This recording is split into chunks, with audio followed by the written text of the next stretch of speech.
Innal hamdalillah nahmaduhu wa nasta'inuhu wa nastaghfiruh wa na'udzu billahi min syururi anfusina wa sayyiati a'malina.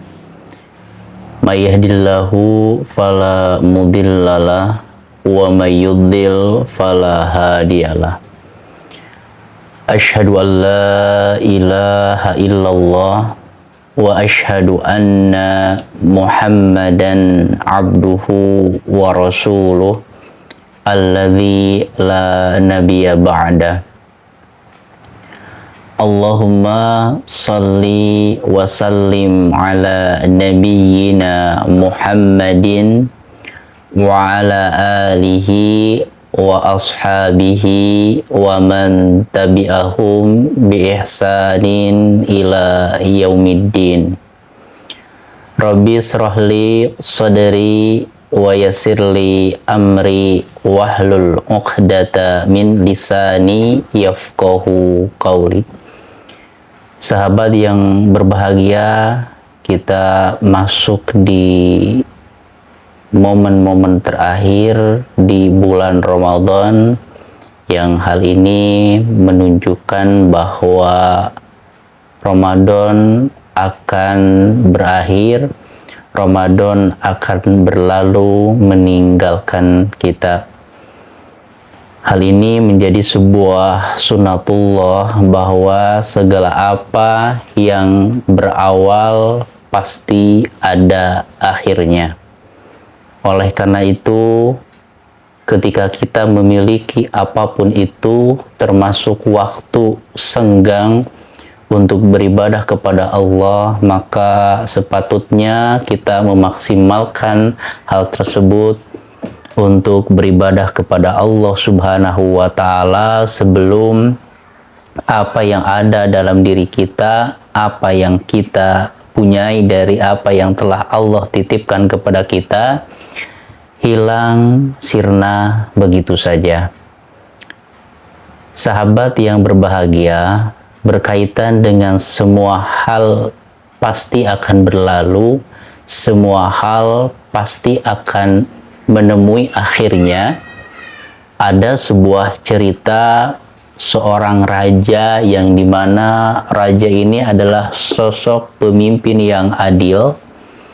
Istananya besar, ditopang dengan tiang-tiang istana yang begitu megah. Seorang pemimpin yang adil dan dicintai oleh rakyatnya, hidup dalam tanah yang begitu subur dan makmur. Sewaktu-waktu sang raja pun merenung akan hakikat kehidupan, dan setelah merenung, beliau pun berpesan kepada salah satu penasihatnya. Sang raja berkata, carikanlah sesuatu nasihat, carilah sesuatu yang jikalau aku melihatnya, maka perasaanku akan berubah secara drastis. Ketika bahagia, langsung seketika itu juga menjadi bersedih. Ketika bersedih, melihat itu, ada sebuah kelapangan hati, ada sebuah kedamaian, ada sebuah kebahagiaan, dan pesan itu atau barang tersebut bisa dibawa kemana-mana. Maka sang penasehat pun merenung bagaimana mencari benda yang dimana benda itu ketika dilihat oleh sang raja bisa langsung refleks merubah kondisi psikologis, kondisi perasaan sang raja. Maka yang namanya raja memberikan instruksi kepada penasihatnya, maka penasihatnya pun ini merupakan sebuah perintah yang tidak bisa ditawar-tawar. Akhirnya sang penasehat pun berkeliling negeri tersebut, dan dia merenung benda apa yang bisa merubah suatu kondisi perasaan sesuai dengan apa yang diinginkan oleh sang raja. Sang penasihat pun mencari berputar ke berbagai pelosok negeri. Hari pertama berlalu dan tak terasa masuk ke hari yang kedua. Dan ternyata tidak menemukan apa yang bisa menemukan benda yang sesuai dengan request, sesuai dengan keinginan sang raja. Masuk hari kedua nggak mendapatkan. Maka si penasehat pun dalam membawa misi tersebut menjadi sebuah benda yang diinginkan oleh sang raja. Masuk hari kedua sudah ada dalam keletihan dan ada sedikit keputusasaan. Dapat nggak ya Pak barang yang diinginkan oleh sang raja tersebut? Masuk hari kedua, sang penasehat pun istirahat di sebuah desa terpencil. Ketika setelah beristirahat, maka penasehat pun mendengar seorang sosok yang bijaksana di desa terpencil tersebut. Maka sang penasehat pun mencoba untuk diskusi, untuk sharing, bisa jadi mendapatkan sebuah pencerahan dan menemukan apa yang selama ini dia cari. Maka dia pun berkunjung ke rumahnya. Rumahnya begitu sederhana, menyatu dengan alam, terbuat dari kayu-kayu, dan begitu sederhana di pelosok desa.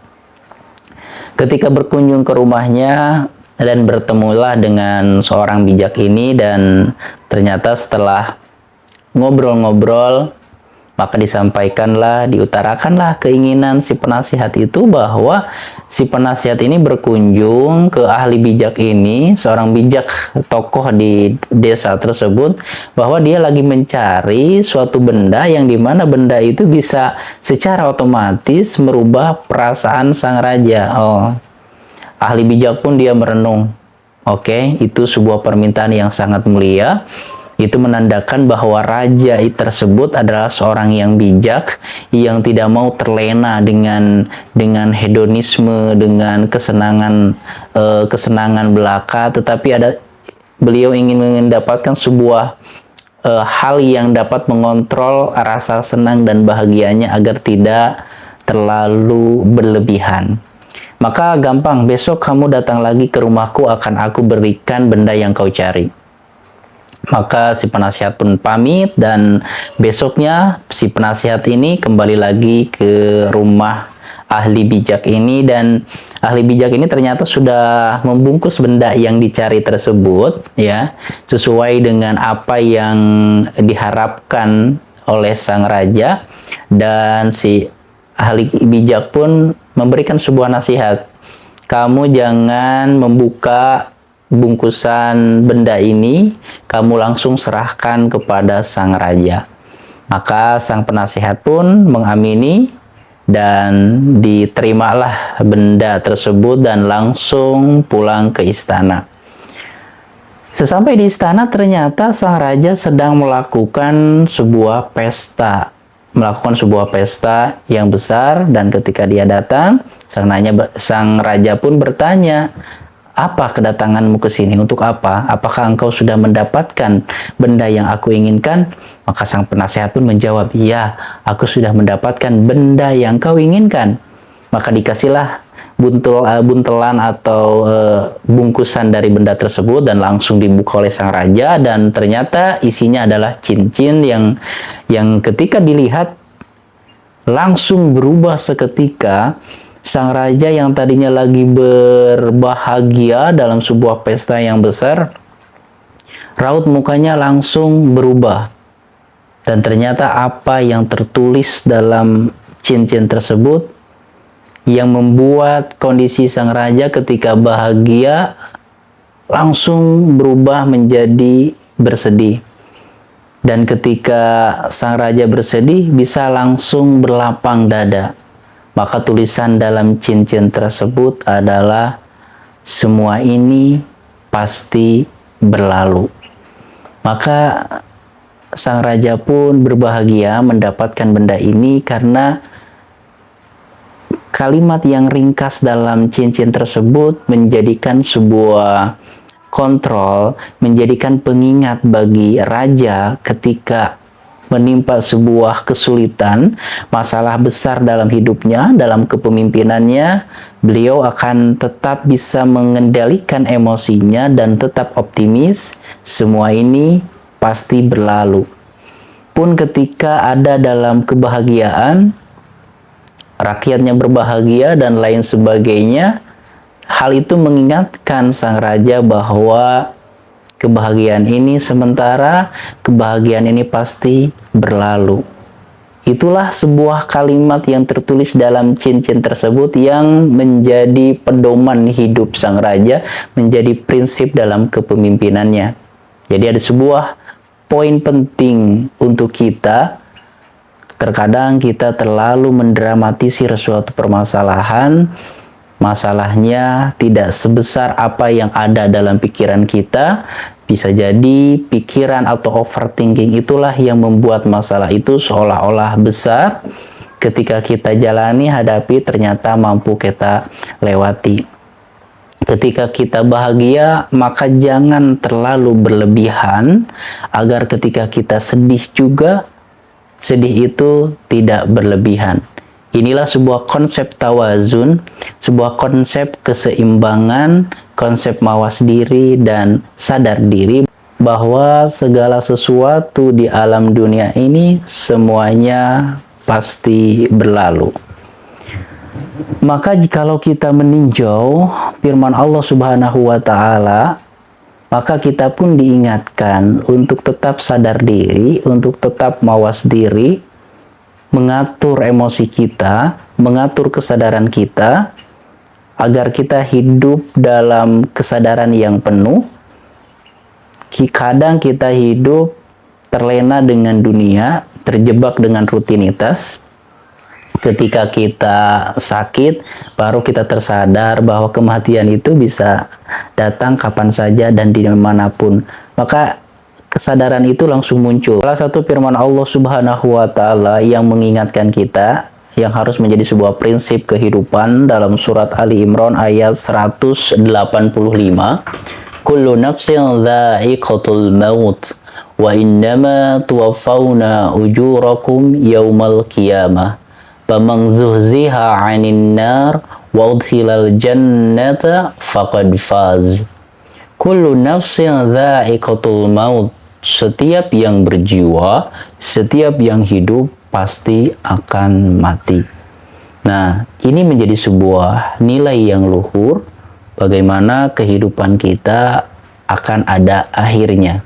Sehingga hal ini menyadarkan kita untuk memaksimalkan sisa-sisa kehidupan kita dengan amalan-amalan yang terbaik, dengan senantiasa menjaga keikhlasan, mengkristalkan keimanan dalam jiwa kita, sehingga sisa-sisa umur yang telah Allah berikan bisa diisi dengan amalan-amalan kebaikan dan dengan dorongan keikhlasan, sehingga hal ini akan berbuah pundi-pundi pahala di akhirat kelak.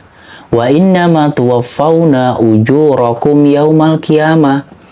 Dan amalan-amalan yang kita lakukan ketika di dunia, baik itu adalah amal yang soleh ataupun amalan keburukan, kedurhakaan, kemaksiatan, semuanya akan dihitung, semua akan dihisab oleh Allah Subhanahu wa Ta'ala. Wa innama tuwaffawna ujurahum, maka akan ditunaikan pahala ganjaran, akan diberikan full pahala-pahala keganjaran, ya, yaumal qiyamati, pada hari kiamat.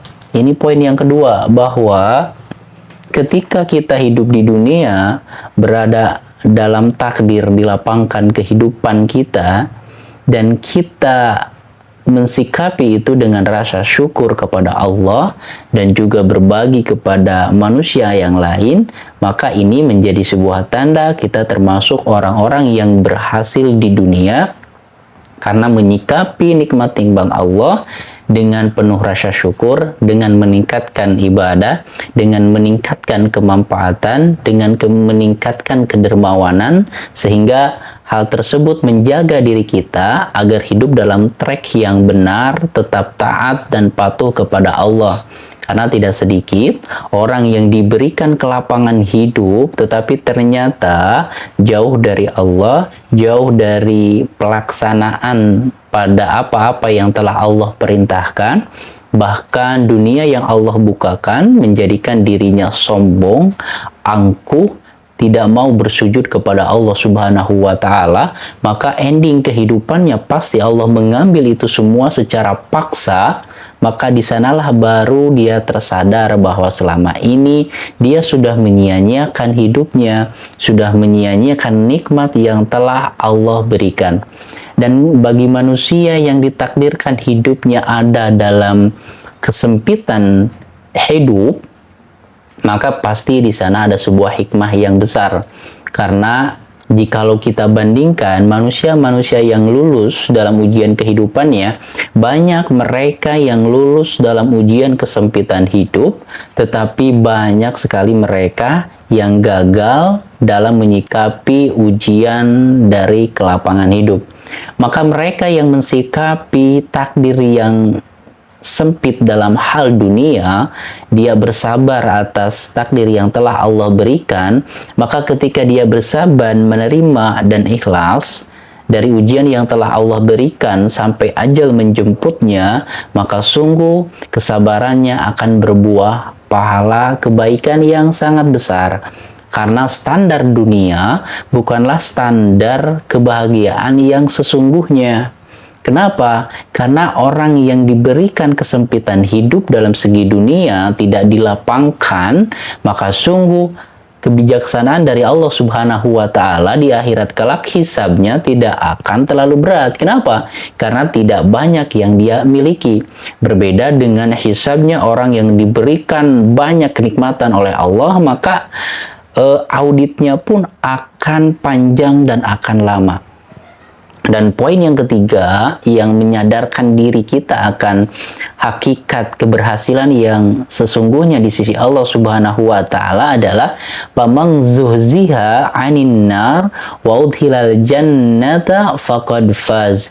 Barang siapa yang dijauhkan dari api neraka dan dimasukkan ke dalam surga Allah Subhanahu wa Ta'ala, maka itulah termasuk orang-orang yang beruntung.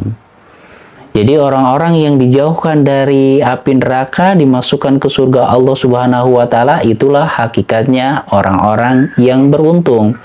Jadi standar kita memang keliru. Standar kita kemuliaan itu adalah diukur dengan sejauh mana kita mendapatkan dunia. Ketika dunia sempit, maka seolah-olah itu adalah sebuah kehinaan dalam kehidupan. Kondisi kita ini, pola pikir kita, mindset kita mirip dengan firman Allah Subhanahu wa Ta'ala. Fa'ammal insanu idza mabtalahu rabbuhu fa'akramahu wa na'amahu fayaqulu rabbi akraman.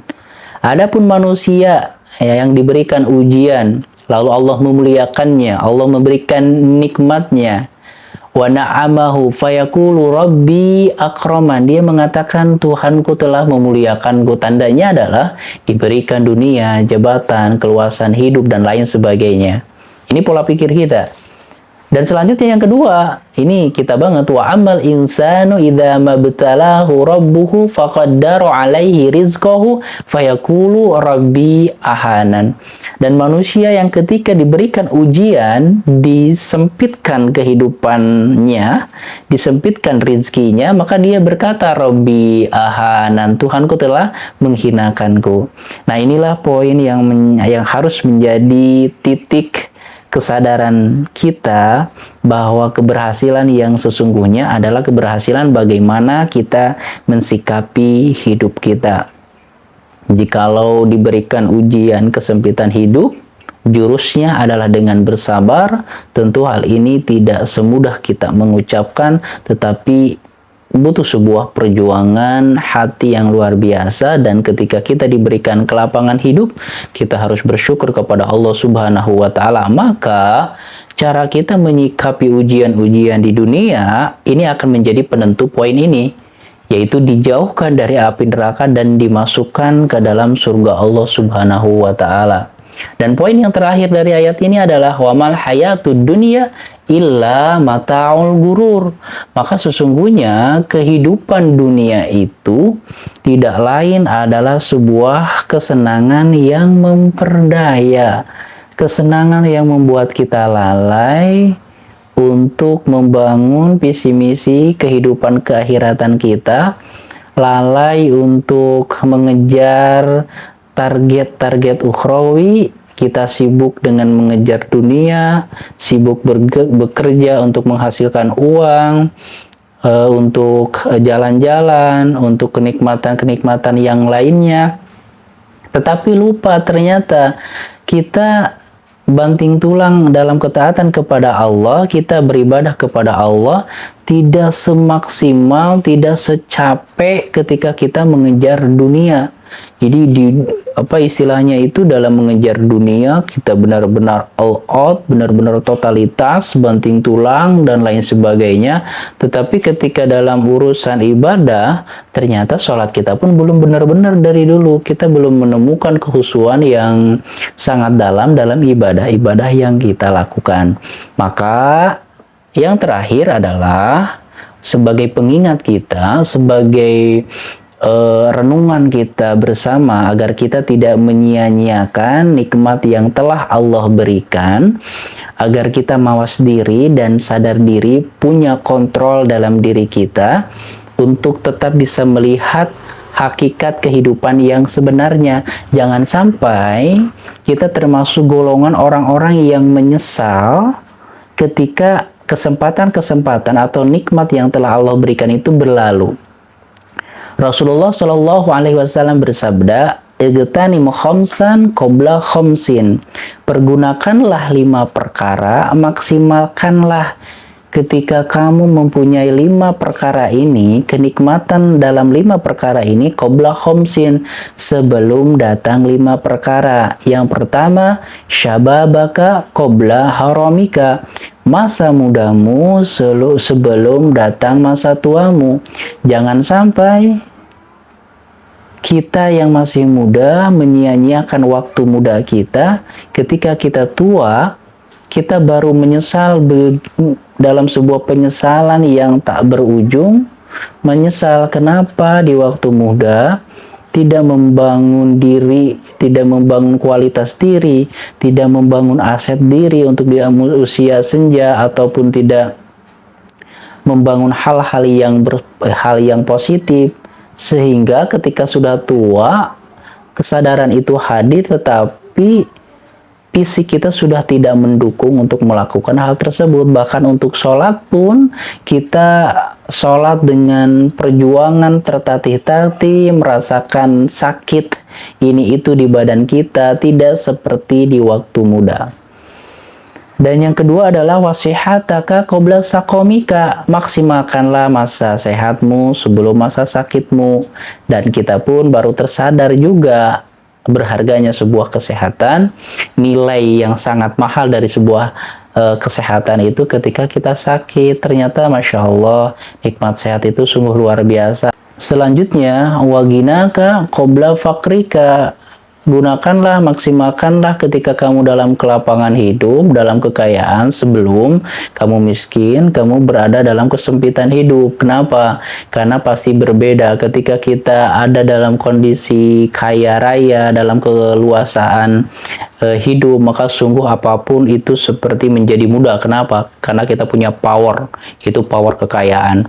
Tapi ketika kita miskin, ya akan terbatas amal-amal soleh kita, tidak seperti ketika kita dilapangkan dunianya, kita bisa jor-joran membantu, bisa sebanyak-banyaknya dan lain sebagainya. Maka gunakan itu sebelum Allah hilangkan nikmat tersebut. Dan selanjutnya, wa faragoka qabla suglika, maksimalkanlah masa-masa kosongmu, masa-masa senggangmu sebelum waktu masa sibukmu. Kenapa?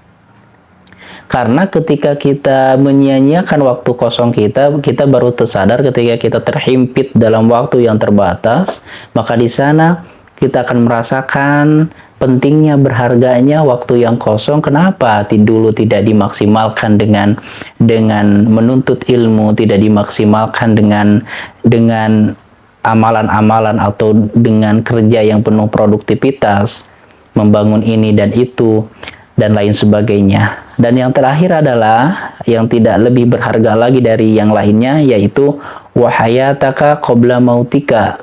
Jadi gunakanlah, maksimalkanlah hidupmu ini sebelum kematian datang. Karena ternyata orang-orang yang sudah meninggalkan dunia, mereka merindukan banget agar Allah itu bisa mengembalikan mereka ke kondisi, ke kehidupan yang sedang kita jalani.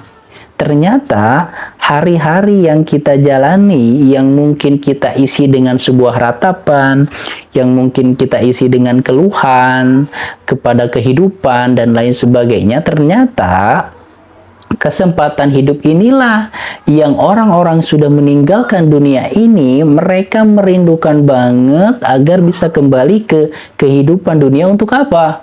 Untuk beramal sebanyak-banyaknya, untuk memperbaiki amalan-amalan yang dulu mereka lalaikan ketika dunia. Nggak penting gitu.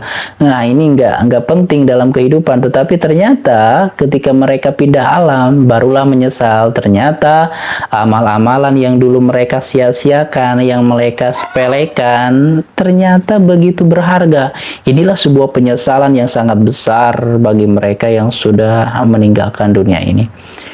Oke sahabat, semoga kita diberikan keistiqomahan, ketaatan, dan taufik dari Allah Subhanahu wa Ta'ala agar memaksimalkan kehidupan kita menjadi pribadi yang berkualitas, menjadi pribadi yang menebar kemanfaatan sebanyak-banyaknya, dan Allah masukkan kita termasuk orang-orang yang ikhlas di dalam beramal hanya mengharap keridhaan Allah Subhanahu wa Ta'ala. Oke sahabat, demikian. Assalamualaikum warahmatullahi wabarakatuh.